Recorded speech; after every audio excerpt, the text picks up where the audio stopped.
Good afternoon for those of who just arrived and those of you who joined us before. Welcome back. You guys are chatting away. I hope you have not already discussed everything because we're into a debate where we're going to discuss and explore direct bookings versus OTA bookings. And we're extremely happy to have such a great panel here. I'm going to briefly ask you to introduce yourself, and the names are behind you, but I will join you here for Q&A. And please know that if you have any questions you would like to ask, you're more than welcome to join the discussion. We'd like to stay on topic, so please let's concentrate on the topic we have at hand. If there are any off-topic things you'd like to discuss, there's plenty of room to do that during the show. Welcome here. Let me try the stairs just to be sure. Welcome. Are you comfortable on that couch? Yep. Very much. I would like to ask you to briefly introduce yourself. So of course. Maybe I could ask you to start. Well, hello everyone. I'm Michelle Zandbergen. I am the founder of Hotel the Craftsmen, which is a 14-room boutique hotel in the city center of Amsterdam.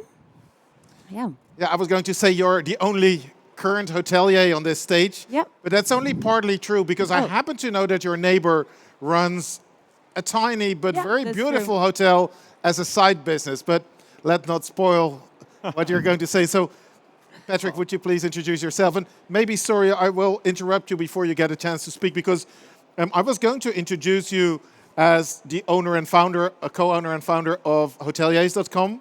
But there's some exciting news I read and see on your shirt, so maybe you can share that with us. Yeah, Sander, of course. It's a little bit of a secret that I run the #1 bed and breakfast here in Amsterdam on TripAdvisor Spinoza Suites. Predict what you preach, of course, because my role within hoteliers.com is the CMO. We are merged like this week with Smart Hotel here next door. We have a booth. And I think this is a new combination of distribution, web, payment products, so I'm very enthusiastic about it. Great. And of course, we're very happy to have you, Els. Could you introduce yourself too? Yeah, hi everyone, my name is Elsbeth van Eekeren. I'm an area manager at BeNeLux, meaning that I'm responsible for the sales team, so account managers and account executives, which look after the market of Belgium, Luxembourg and the Netherlands, based in Amsterdam at the headquarters. We're extremely happy that you're here, being here, talking as a team member of Booking.com, but we're talking about OTAs, and there's more than Booking, although it's quite a big company. So let's keep that perspective in mind as we go ahead. Patrick, you've been in the business for quite some time, as I have, and you're very knowledgeable when it comes to channel management. We discussed when we had our pre-discussion that you would do the honors of enlightening us a bit on what's happening in that arena. Yeah. Well, thank you, Sander. Yeah, we are like already 18 years in the business field of getting more direct bookings for hotels. And I think like, the last years, the percentages of direct bookings versus OTA is more or less, the same. So it's a bit of a boring answer, but I think like during the pandemic, we saw that the direct business really increased. There was more contact with the hotels. Hotels were offering packages, security issues, of course, like why there was a lot of contact possible. And actually, we are a little bit back to the percentages before Corona, what we see in our numbers. Of course, there are small changes. So we see a little drop of Expedia, for instance, and an increase of Airbnb. But that's about it. Great. We also, in our pre-discussion, we talked about a report, Els, that HOTRAC published, the European Organization of Hotel Federations. It also focuses on how patterns change during COVID. What do you see? And I'm asking you as a person, not as a company, but what do you see happening in that arena? Yeah, so we've seen it changing over time, of course, and I think the corona pandemic changed a lot with regards to a lot of the visitors were domestic mainly, which also then often results in more direct business. The study from HOTRAC is a European study on hotel distribution, where the study actually concludes that the majority of all hotel bookings within hotels or accommodations within Europe are actually direct bookings. So almost 60% of all hotel bookings are generated via the direct website. approximately 60%? 60%, That's quite a 27% number. only via OTAs, 25% still offline, and 35% online direct. Well, it is interesting if we look to our numbers, because I got the question a lot for what is a normal percentage of direct bookings on my booking engine, for instance, on my own website. And I think like most hotels are between 10 and 15% if they're not doing a lot of direct marketing. And with direct marketing, I mean like having a good website, a good converted booking engine, and also investing money in direct marketing. And I think this is a very important one because I speak a lot of hotels that they do not really want to invest beforehand, but they are keen of paying, of course, commission because this is what they used to. And I think if you see like a percentage of around 30%, then you're doing really well on your website. And if you do like around 40% or more direct business, then that's really a compliment. Yeah.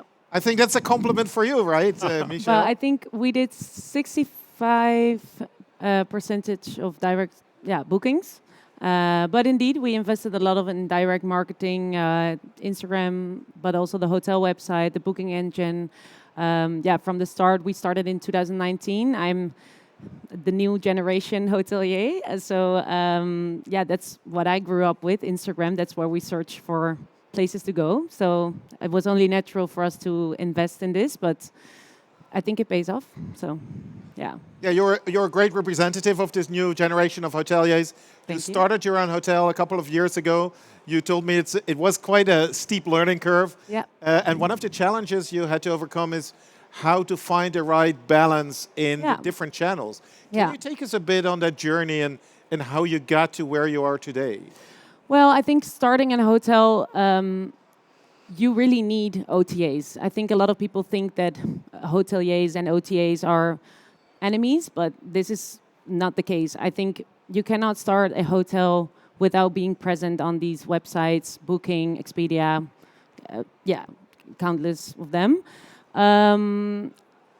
Starting with that, it's good to position yourself there to get some presence online, and then once you get everything up and running, you can also start focusing on generating some more direct bookings so you find the right balance to where you feel comfortable in dividing this. I think a lot of people use, for example, a booking.com as well as a search engine. They have very good filters. You can find there exactly what you want. So it's important to have good reviews on there as well as on Google, but also TripAdvisor. So I think you need to really spread out your strategy in multiple websites. Yeah. Excellent. And do you recognize that, Patrick? Is that the approach that is not only with young hoteliers, but is spread out more equally among current hotel practices? Yeah, I think like what Michelle did very well is to focus on what is my target audience. And you have a very clear profile, I think, what your focus is in terms of clients. I follow you as well on Instagram, and I see that you're very active as well with influencers, etc. But I do think like this focus and what is your target audience, I think this is very important if you start a hotel, and also to write content, for instance, on your own website. Yeah. So if you have like pictures that fix the target audience, so if you go, for instance, for families, and you have pictures which are not with families involved, then it's maybe a mismatch if a person comes on that website. So it seems very simple, but I still see a lot of websites that do not really match the target audience. And I think like from that, we have with OTAs.com a blueprint. How can you really drive conversion if you have like already a website in place, which is quite good in SEO? Then you start building this conversion by messaging, by price comparison tools, by reputation management, and also to align with platforms like Meta searches to get more traffic towards this direct channel. But the OTA is always an important one in it. And I think, as a small bed and breakfast owner as well in Amsterdam, we do around 40% of our business through Booking.com. And this Japanese guest who finds this boutique small hotel in Amsterdam is difficult to approach direct. There are ways to approach it direct, with Google hotel ads, for instance, because Google is also developing more and more into an online travel agent, so to say, where the hotelier also pays commission. They will sunset this model, by the way, soon. But I think, using this blueprint and using these steps, this can help you in an overall good occupancy and a right mix of direct versus OTA.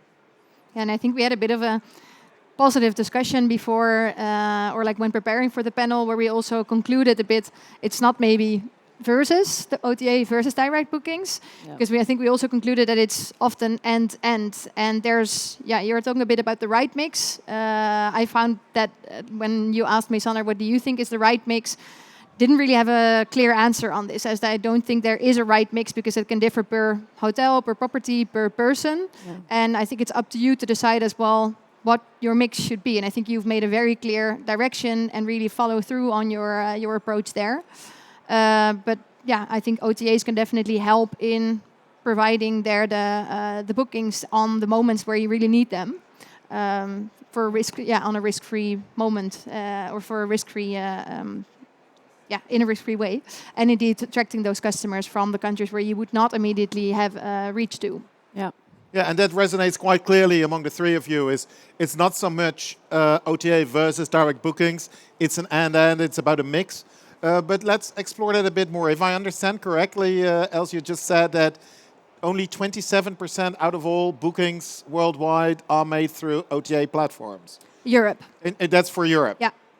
It might be lower in other part of the world and higher somewhere else. Cities, regional areas might definitely also differ. So do we know the breakdown of that remaining 73%, 74%? Well, so 60% is direct, of which 35% is direct online, 25% direct offline, 27%-ish OTAs, and the rest also still groups and other channels. I think what you also see within this mix, why, for instance, the branded hotel chains are higher in this, or hotel chains that do a lot of corporate business with the loyalty programs, for instance, they have in place with a Hilton or other big brands. You see these percentages of direct business are higher within this chain hotels. Yeah, you really notice also that both in size, so number of rooms represented within Europe, but also across the world, I would say, versus smaller companies. The chain properties are growing, so they have more also in terms of business, so the amount of room nights they get in, because of the capital, because of the human resources that they have. So they have just more tools in order to grow their direct business. And what we've seen over time as well is that indeed chain properties or chain groups are growing. So the top 4 chains are nowadays, for example, accounting for almost or 51% of all room nights or all properties in worldwide. Yes, and one of the big things, obviously, when we talk about this debate, is that we all know that we pay commission when we use OTA services. There seems to be sort of an announced misconception that people think that direct bookings are free. I think, Patrick, when you explained how these channels work and how you can invest, they're not entirely free, as we all know. And I'm just curious, the two of you exploit hotels, a nice boutique hotel, the Craftsmen. Do you have any insight on how much it would cost you to generate a direct booking? It's a very good question. I'm not sure if I can really answer that. As for like hard numbers, but yeah, of course we use our booking engine Muse. We use Muse. They're here as well on the conference. But you also pay for these tools to use them, to use their payment services. Like these are all. You could also, like, for example, integrate your payment system with Booking. So then they take care of that. So you can shift throughout different things and tools and tech implementations to see, where you want to spend, invest in. And marketing-wise, of course,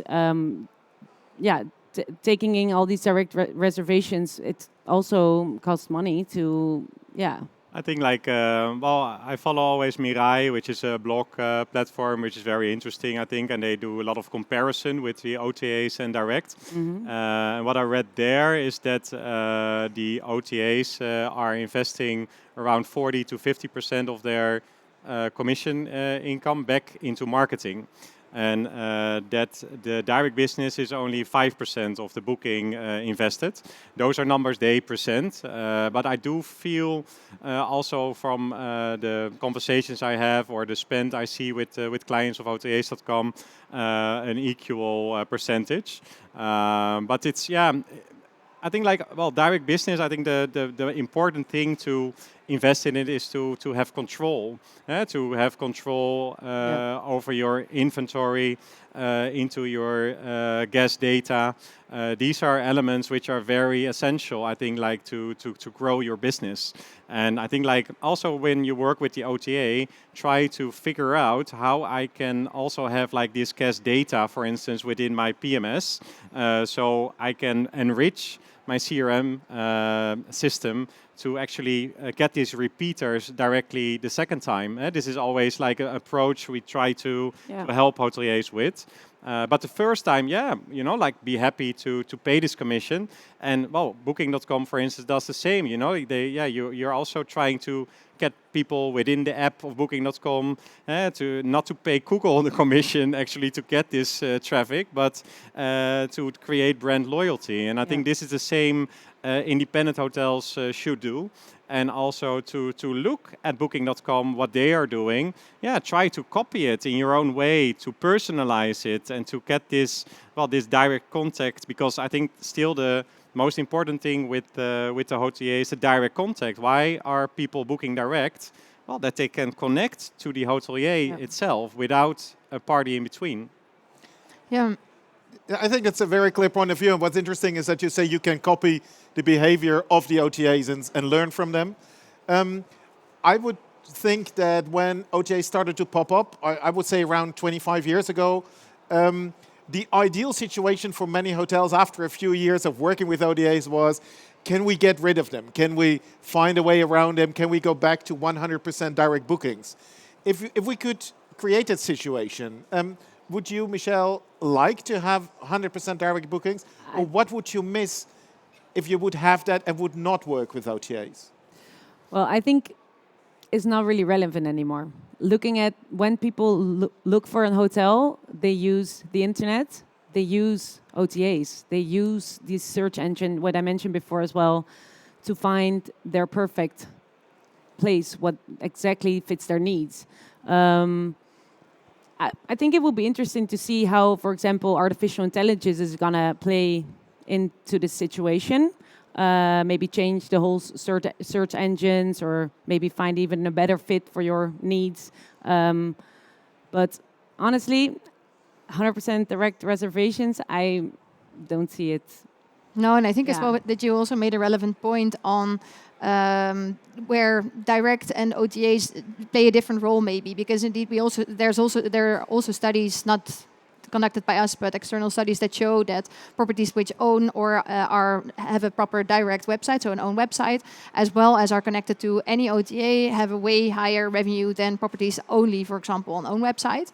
But there's, I think, a difference in, OTAs are mainly there for ease of use for both customers as well as accommodation owners, where I think direct is, of course, more where you can create those returning customers, where you can create or personalize and your own brand way more. And the ease of use often leads to more generalization. So I think via OTAs, there is a way, of course, to personalize, but there's often more generalization because, well, like Booking.com, we're often more of a marketing platform, and we make it hopefully as easy as possible for also customers, but also accommodation partners to work with us. But we try our utmost best indeed then to generate those room nights and understand the customer needs. But the combination of both, I think, would be the best combination there, actually. Yeah, and for a good debate, it's always nice if people disagree, but it seems to be a logical conclusion that it's not either or, but the ideal situation is a mix where very much you remain to be in the driver's seat as a hotelier and don't just give up and let it happen. Yeah, get And your I think- first. Sorry. No. I think especially in the beginning when setting up a hotel, it feels different because you might get a lot of reservations through the OTAs, but it's really important to be in charge and to find that balance where you feel comfortable working together with them instead of versus.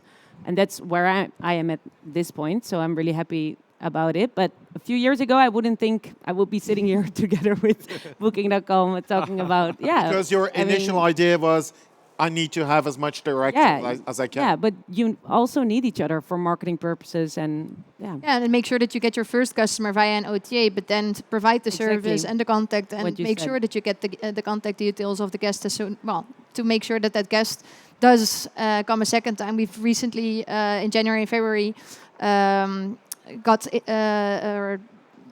got info. We tried to get info from all customers, from 32,000 customers worldwide.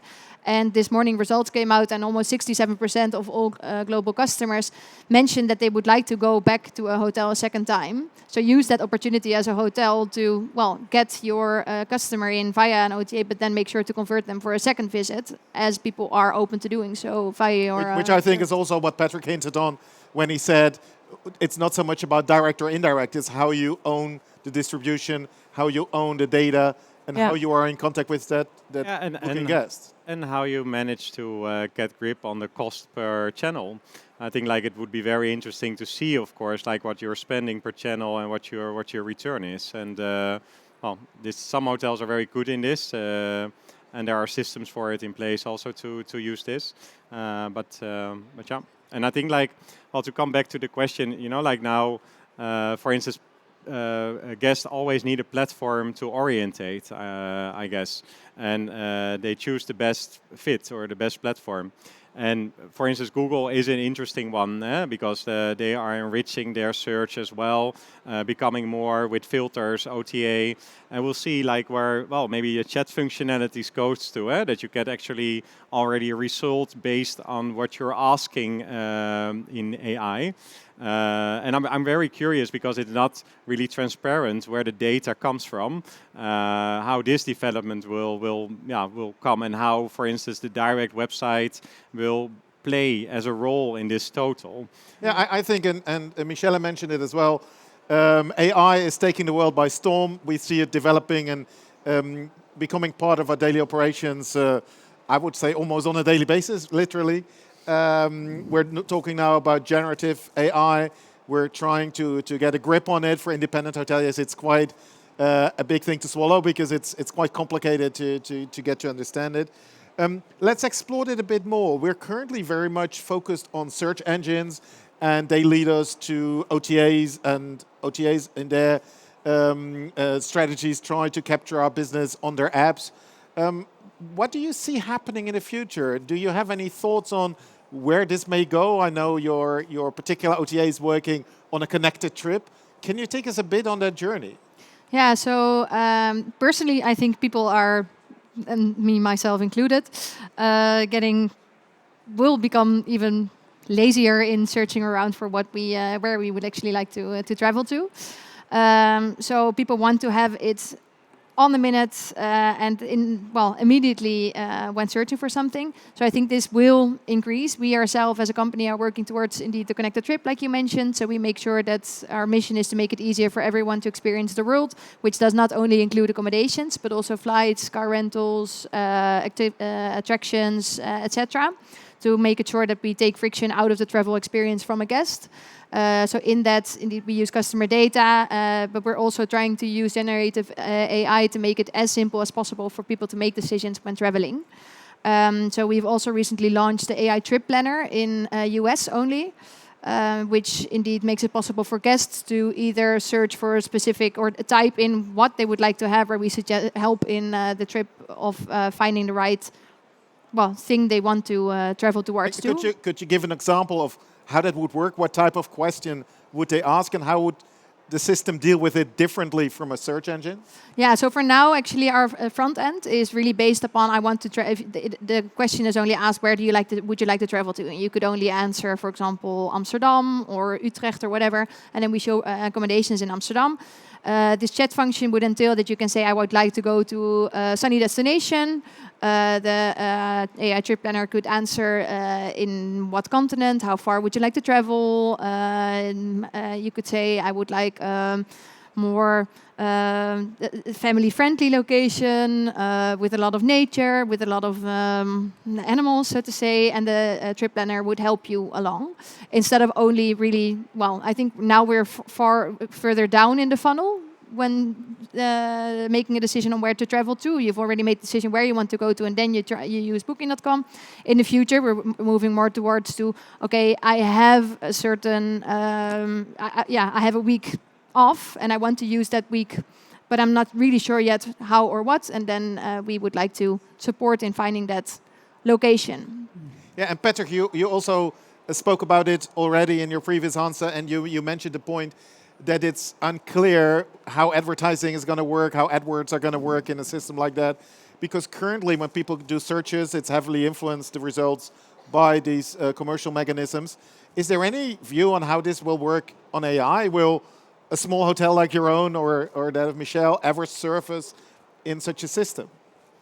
Well, how we look at it more as a travel technology provider, using AI as a tool. It's more to enrich content or to make life easier.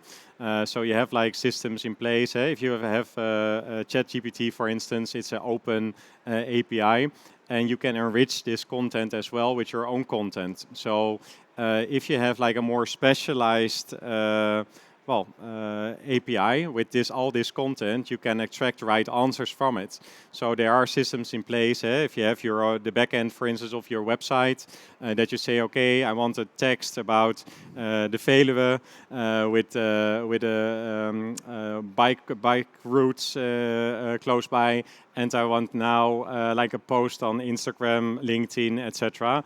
Like based on these categories, you can create with the algorithm already these answers. The interesting part would be like how authentic is it? Because a machine is creating this, and maybe you have like an answer to this, doing a lot with this. Sounds great. Where can I install it? Where can I buy it? But we see that this will develop more. So I'm more personally think, okay, do I really make the difference? I see now, for instance, if someone writes a LinkedIn post based on ChatGPT, and most of the time I recognize a bit of the words, like if it's done by a machine or personally. I also get inspired by it to using a couple of these things, and then most of the time I combine it myself. So how in the day-to-day activities you have, or being in business, how will you be influenced? I think this is very interesting, but I'm really glad that we already see like a couple of very concrete examples by AI, because like otherwise it's like something not touchable, very concrete, and getting systems smarter and also saving us time. Yeah. But when you hear Michelle, and I saw you looking at them while I was talking and reacting to the story and saying, where can I subscribe? But you're cheating in a way that you have a small hotel, but you have a lot of knowledge because you work for a tech company, you're very savvy in that area. But I get this knowledge also from having a small hotel, of course. Which is a great way to develop. And, but for you, do you see yourself working and integrating an API in your the back end of your website? I was already trying to create an email and say, okay, please say something about the artist room we have in the hotel. But for some reason, it doesn't access my website, ChatGPT. I don't know, it withdraws like information from the internet. So I thought, great, then it knows everything about my hotel. But it doesn't. No. I need an API for this. So it would be great. I would use it, because if I update something on my website, I can change all my email templates. Like, it would make things way more efficient. But let's take this a step further, because I don't know that much about it. Let's be clear about that. But I envisage that in the very foreseeable future, I will just tell the AI assistant that I use, I want to go on a trip, you know what I like, give an example, because I think it will build on previous experience and reviews and learn from that. Well, let's say I think we're going there. If you want to ask us where we think that it's going, I think it's going that direction. But how are you going to be included, and how are you going to be found by my It's probably assistant? advertising on that platform. So And I think right? in a way that you're doing more than you think maybe already, because you mentioned that you're on social media, you mentioned that you're blogs, blogs, etc. You're focusing a lot on reviews, which is user-generated content. Yeah. And I think gaining more and more user-generated content is key, because the more information there is, well, out there on your specific property, and preferably generated by users that you actually have had in your hotel, will make you more visible in different integrations, actually. Oh, great. I would I'm say, happy. indeed, making sure that there's being spoken about you on social media, and Sitting that here, you, for example. exactly, and reviews. at the start of this debate, I promised the audience that at some point we would open it up for questions. Oh, yeah. I have tons of here, but are there any questions currently in the audience? Would you like to participate in the discussion? Yes, I'll come your direction. You're on the front row, so I hold on to the mic and just let you answer. Hi, I live in Newfoundland, Canada. Sorry. So, Wait. hi, I live in Newfoundland, Canada, so I came a long way and I'm really enjoying it. But We can't hear We you. can't hear you. I don't know what's wrong. It's turned on. Maybe a bit closer. Try again. My question was really about reviews on direct bookings versus OTAs, and just the different ways that those make their way and the different types. And I was wondering if you could comment on the overlap and just give us a little bit of a sense as to the importance of both, or as one versus another versus Google. Can you repeat it, Sander? Do you, Maybe you hold it and. Okay. Can you no, but Sander, can you summarize repeat it? it? Oh. It's just a review. I find it hard to summarize, but because I didn't get the full question either. So my question was just the importance of reviews on the different OTAs versus direct versus Google. Yeah. Just The importance? If you see a difference in reviews. In the, in the well- different channels. No, we treat them equally. On Booking, Google, TripAdvisor, Expedia. I must say, sometimes anyone can leave a review on Google. So sometimes I cannot trace back who wrote it, and it feels like the person hasn't stayed with us. It doesn't necessarily have to be connected to. So the ones on Booking.com, for example, they are. You can only leave a review if you've stayed at the property. So yeah, they are followed up always. So yeah, we treat them equally as important. But I'm not sure if I'm the only one doing that. But anyone who has a thoughts on review that, about the Patrick? hotel, we find it important. Yeah. Oh, I think there are just a couple of reputation or review websites which you should follow closely, and you should always respond to reviews. I think this is a very important one. What we see that guests intend to like is that they have like hoteliers responding to it.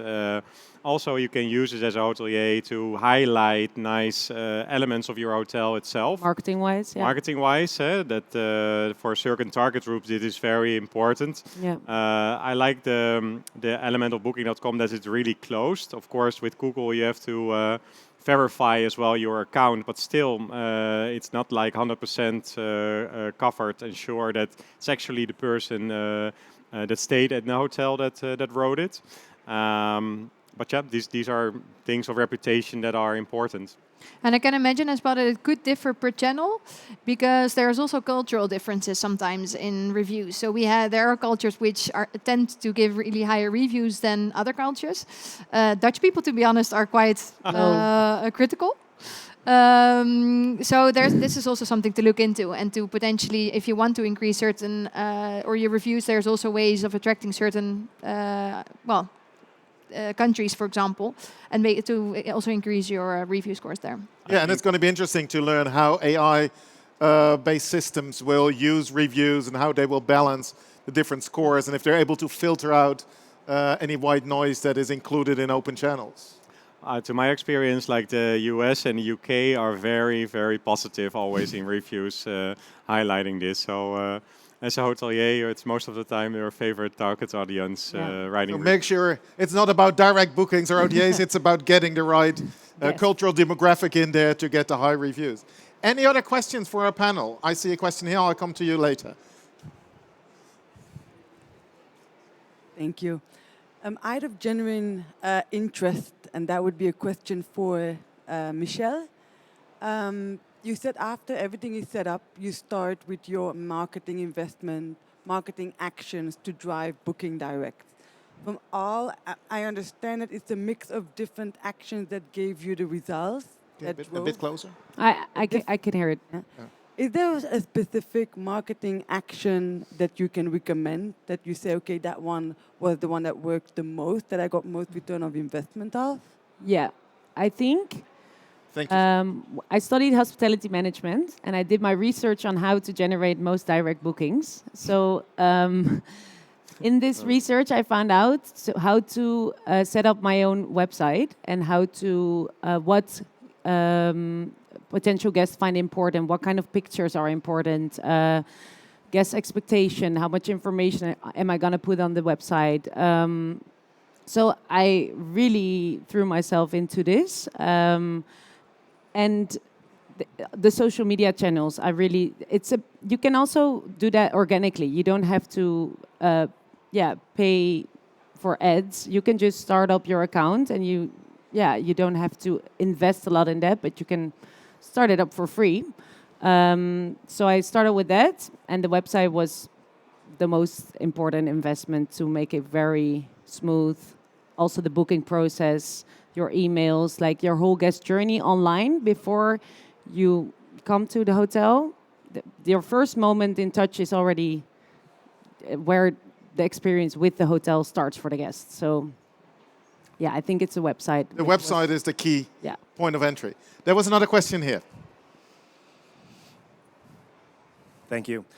Where would you say is most important to allocate any budget? Would you rather invest more into OTA advertisement or more into marketing for direct bookings? That's your question. I think first of all, if you have it measured, like what is coming out, I would definitely say invest in direct bookings. But follow a blueprint with it, not spending a cost per click budget, which is leading to no measured results. So if you have it measured and you have like the specialization yourself, or you find a party to work together with closely, a marketing company to gain knowledge yourself about this and what you should focus on, I think then it would be great to start with a little bit allocating it and see if it's successful and then let it grow. Thank you. Any further questions? There was a hand raised here before. Same question, but someone behind you. It's always the people who are sitting at the end. And can I ask you to pass on the microphone, please? Thank you. Hi there. OTAs versus and direct bookings. How do you define the sites like Tablet and Virtuoso and Mr. and Mrs. Smith? Do you define those as OTAs, or are those influencer sites? I think OTAs, right? Oh, I see them as OTAs, but they're focused on a circuit specialized target audience. So if we look at Tablet or Mrs. Smith, is like a luxury segment, most of the time smaller properties. So again, when we started, we were talking about selecting your right target audience for your hotel. And I think if you are fitting this target audience, this could be nice marketplaces for you also to expose the hotel, but it needs to be fitting. Now, I think it's generally considered to be an OTA where we think of the bigger corporations, but as soon as you offer this integrated offer, it's considered an OTA. There's another question on this side.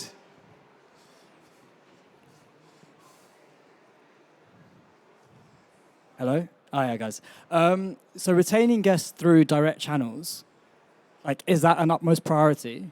And if so, like, how do you do it effectively?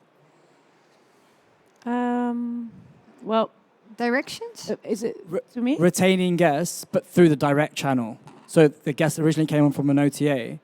Is it a very big priority for you to then convert them into a returning guest through the direct channel? Well, the email addresses. we always try to get the guest direct email addresses to like get their contact details.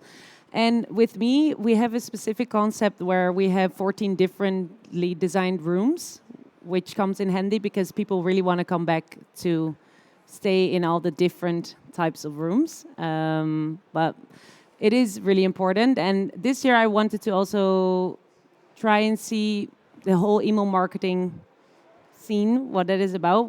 I don't do it at the moment, but I think it could come in really handy for the direct. And I think it's also part of what we talked about before is if you have a very small but very focused, very niche operating property, you have a different number of weapons you can choose from than when you're a big corporate chain that has to work to fill. And I think further to your question, it's also what Patrick said before, is it's a game of, it's not per se about being direct or indirect, it's about owning the data, about being able to access and understand your customers better. Is that right? Yeah. Yeah, I think like there is a group of clients who are like using and are very happy with the app of Booking.com because their credit card details is in, like it's very easy plug and play to make these reservations. But certainly a large group is sensible for making the second time they go to this destination, the booking direct. And I think it also depends on what kind of property you are. Like a city of Amsterdam, for instance. Well, a lot of guests, they make a city trip and they're not coming back maybe in 6 years or 7 years. So they are then maybe again going through Booking.com, for instance, or another OTA, making this reservation through OTA because they don't know in which hotel they stayed with. So in the meantime, you have to connect to this guest to, stay top of mind, of course. So if this guest come back, or friends or family, or people within this network, to get these reservations direct. And I think, we have like clients with OTAs also in the countryside, and they do maybe 70 or 80% of the business direct with packages, etc. For those kind of properties where there's huge involvement within a restaurant, talking to the sommelier, engagement, it's easier, I think, to get these clients again direct because there's a personal connection. And I think with a bed and breakfast in the city, people go out and they hardly talk to the reception or to any people within the hotel. And I think then it's harder, of course, to get this involvement and also to get this guest direct the second time. And that's why I think it's so hard to decide what is the right mix, direct versus OTA, because also for smaller properties, I think there's an opportunity to make that connection even in a city like Amsterdam, even if you're not a unique concept like maybe your hotel is. Because in general, where we're in the experience, in an experience sector, people remember contacts, etc. So if people would think indeed coming back to Amsterdam and then they do think about the experience that they had back then, they would be more likely to book that specific property directly with the hotel again. However, if you're planning also on attracting new customers from countries that you haven't approached or haven't reached yet, definitely make use of that first OTA customer. Yeah, and it's probably also very much a cost perspective, whereas trying to get new bookings and new customers by direct marketing is quite an expensive effort, which can be compared in cost at some point to OTA cost.